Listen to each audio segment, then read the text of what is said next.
Welcome back, caterpillars, and shoutouts to the new subscribers. My name is Aloma, functional nutritionist. This is the final video in our series, Demystifying the Menstrual Cycle, the enchanting world of menopause. Yes, the ultimate mic drop on the menstrual cycle. It marks the permanent cessation of menstruation. So we'll bid farewell to our monthly visits from Aunt Flo and say goodbye to cramps and chocolate cravings. So if this is something you're interested in learning more about, then keep watching. If you haven't seen parts 1 through 5, I recommend that you check out those videos as well. But in today's video, we'll be explaining what is menopause. We'll be discussing the 3 classical signs of menopause. We'll also talk about seed cycling and mood cycling for those who have irregular cycles or those who are already in menopause.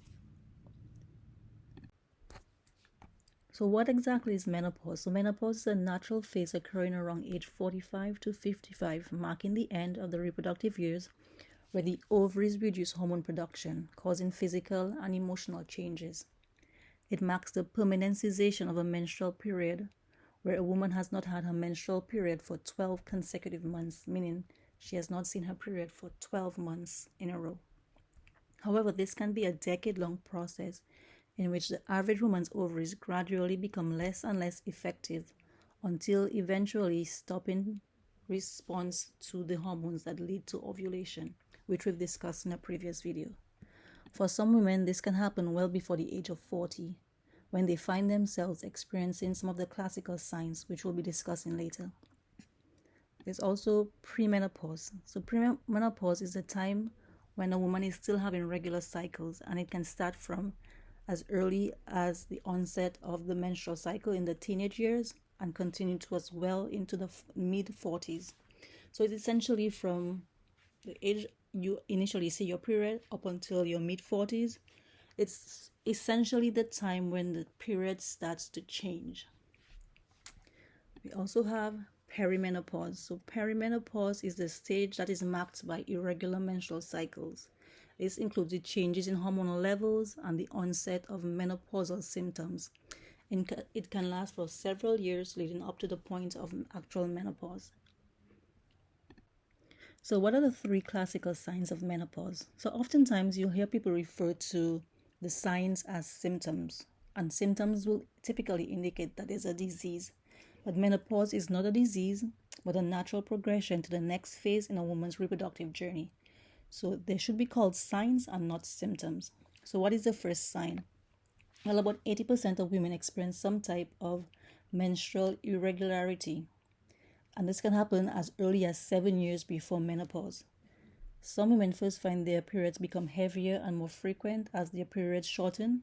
Eventually, their periods start to become lighter and less frequent as their cycles become longer and ovulation becomes more sporadic, which is due to the decrease in estrogen, which is something we discussed in a previous video. So do check out that video if you'd like to learn more about that. The second classical sign is hot flashes. A vast majority of women experience hot flashes at one point or time during the perimenopausal years. Women describe it as an aura. Some feel anxious, tense, dizzy, nauseous, or there's a tingling in the fingers a few seconds in advance to the onset of a hot flash. It can also start while the cycles are still regular and often continue through to about 2 years or longer after the last menstrual period. This episode can last anywhere from seconds to minutes and can occur once a week or even once an hour. The third classical sign is vaginal dryness. One of the most commonly experienced and least discussed effects of menopause is the drying of the vaginal tissue due to the drop in estrogen levels. Remember, we discussed in a previous video that cervical changes leading up to ovulation is due to an increase in estrogen. And if there's a decrease in estrogen, so there'll be a decrease in cervical changes and secretion. This particular sign is often not spoken about by women as it can be very embarrassing. Hormonal changes. As women approach menopause, the production of certain hormones, particularly estrogen and progesterone, begins to decline. These hormonal changes can have significant effects on the body and contribute to various physical and emotional signs, such as hot flashes, night sweats, vaginal dryness, vulvovaginal thinning, bladder frequency, urgency or leakage, mood changes, cognitive changes, body aches, sleep disturbances, and bone changes. Other symptoms can include fatigue, sexual dysfunction, hair thinning, the appearance of facial hair, headaches, voice changes, dry skin, and even joint pain. So these are just some of the signs that can be experienced by women as she begins to move closer and closer to menopause or is actually in menopause. So how can we embrace menopause? Well, firstly, through education and awareness. Learn about menopause and its physical and emotional changes, and understand that it's a normal and natural process, which is actually what you're doing right now by watching this video. Secondly, educate yourself about what to expect can help you to navigate the transition with greater ease and confidence. Engage in self-care and wellness. Prioritize self-care to support your physical and emotional well-being during menopause. This can include engaging in regular exercise, eating a balanced diet, getting enough sleep, and managing stress through relaxation techniques like meditation and yoga. And fourthly, through communication and intimacy. It's important to maintain open and honest communication with your partner or loved ones about the changes that you're experiencing. Discuss any concerns or challenges related to intimacy and explore ways to maintain a fulfilling and satisfying relationship during this phase. Also, celebrate your wisdom. Menopause is often accompanied by a sense of increased wisdom and self-awareness. Embrace the knowledge and life experience you have gained over the years and celebrate the wisdom you bring to this new chapter in your life. Let's now discuss ways you can support this phase of the journey. Then, of course, the information provided in this video is intended for educational purposes. Please speak with your healthcare provider before making any changes to your diet and lifestyle. So most women should probably be on a good multivitamin that provides 70 to 100% of the recommended daily allowance for vitamins and minerals. Of course, not all vitamins and minerals are created equally, so do look for a professional brand that has activated vitamins and minerals. And what I mean by that is that the actual vitamin and minerals that you'll be buying are in their most absorbable form, meaning that they've already been converted for you and your body doesn't have to go through the process of trying to convert it itself. This can help with absorption. Secondly, we have fish oil has been shown in studies to treat night sweats, and vitamin E has been shown to be effective in relieving hot flashes and menopausal vaginal complaints. We also have maca, which is a herb that increases the body's production of estrogen. Of course, this herb itself doesn't have any plant estrogen or hormones, but it is suggested that its therapeutic actions rely on plant steroids, stimulating the hypothalamus, the pituitary, adrenal and ovarian glands, and therefore can also affect the thyroid and pineal glands. And this can lead to improvement in sleep, mood, fertility, energy, and hot flashes. Hence, it is said to treat menopausal symptoms, or we should say signs, as a whole rather than only specific signs such as hot flashes. So let's discuss seed cycling. So what exactly is seed cycling? Well, it is a practice that involves consuming specific seeds during the different phases of the menstrual cycle to support hormonal balance. Now, if you have irregular cycles or are well into menopause, we'll discuss the moon cycle and how we can use the same concept of seed cycling to help bring the body back into rhythm. So certain seeds contain different amounts of lignans and essential fatty acids. So lignans are both estrogenic and anti-estrogenic, which can help bind excess hormones. Fatty acids are essential for hormone production and balance. So flax seeds and pumpkin seeds help support the hormone estrogen. So during the follicular phase, which is days 1 through 13, by now we should know is the follicular phase. The goal is to consume flax seeds and pumpkin seeds during the first 13 days. Now, during the second half of the cycle, the luteal phase, which is from days 15 up until day 28, if you have an average cycle, or up to your next period, the goal is to consume sesame seeds and sunflower seeds, and they help support progesterone. Now, and we know that progesterone should be the dominant hormone in the second phase of the cycle, and we know what the effects can be if progesterone is not the most predominant hormone during the second phase of the cycle. And if you don't know, then you should go watch the other videos. So sesame seeds are rich sources of zinc, which can help boost progesterone production, and also contain lignans that help to block excess estrogen while progesterone is rising, which is very important during the second half of the cycle. And sunflower seeds are high in vitamin E and selenium. And vitamin E can help boost progesterone production, while selenium helps to detoxify the liver of excess estrogen.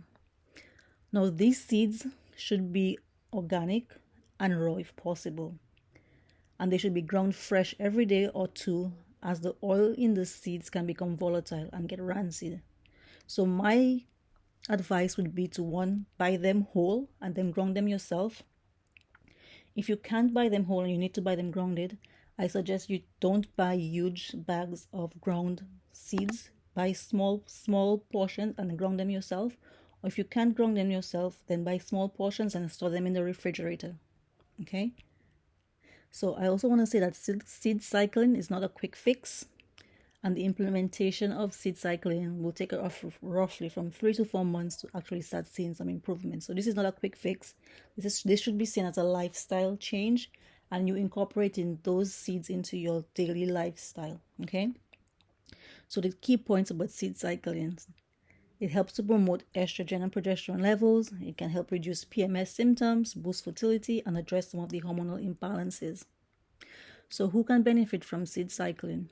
People who experience PMS, PCOS, people who are in premenopause, people who have irregular menstrual cycles, people who have acne, who have low libido, who are suffering from depression, which is associated with postmenopausal hormonal changes, may also benefit from seed cycling.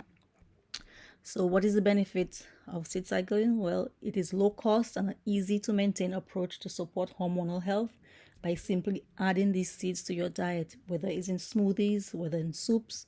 You can add them to salads, or basically to any other food that you could think of. You can even add them to baked goods. I love baking with these seeds, or you can make stuff like pumpkin milk and sesame seed milk. I absolutely love pumpkin seed milk. So it's a good way to start incorporating those seeds into your diet. It doesn't just have to be seeds.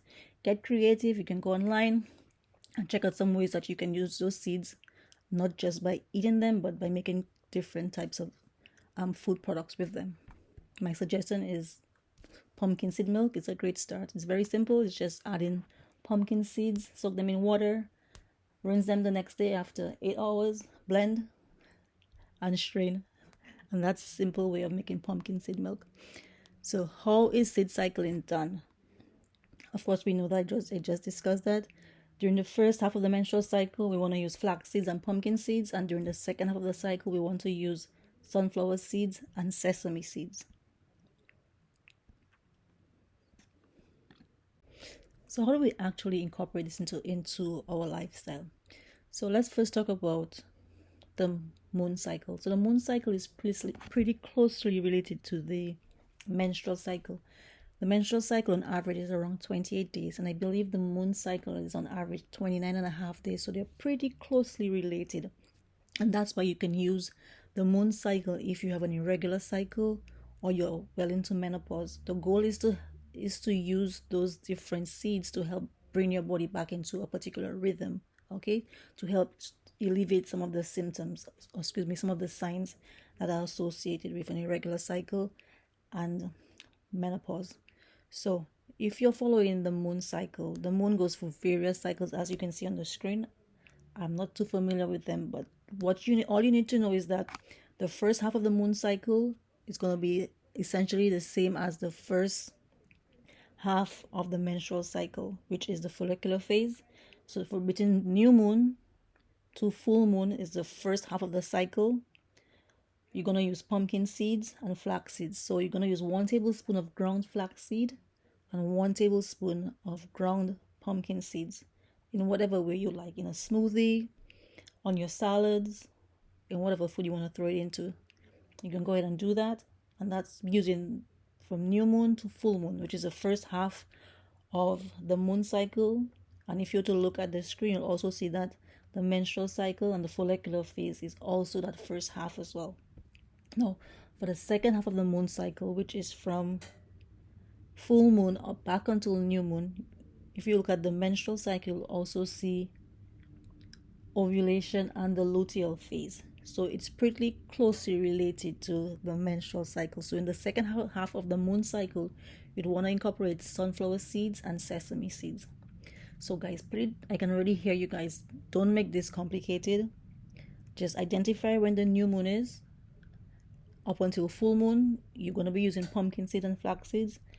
In the second half of the moon cycle, from full moon up until new moon, you're gonna switch out to sunflower seeds and sesame seeds. The same thing if you're having irregular cycles. If you have a average cycle and you're experiencing hormonal symptoms, again, you're gonna want to use pumpkin seeds and flax seeds during the first half of the cycle, which is the follicular phase, and in the second half of the cycle, which is the luteal phase, you're gonna swap it out for sunflower seeds and sesame seeds. And this is essentially what seed cycling is. I hope you found this interesting. I hope you've learned a lot from this entire menstrual cycle series.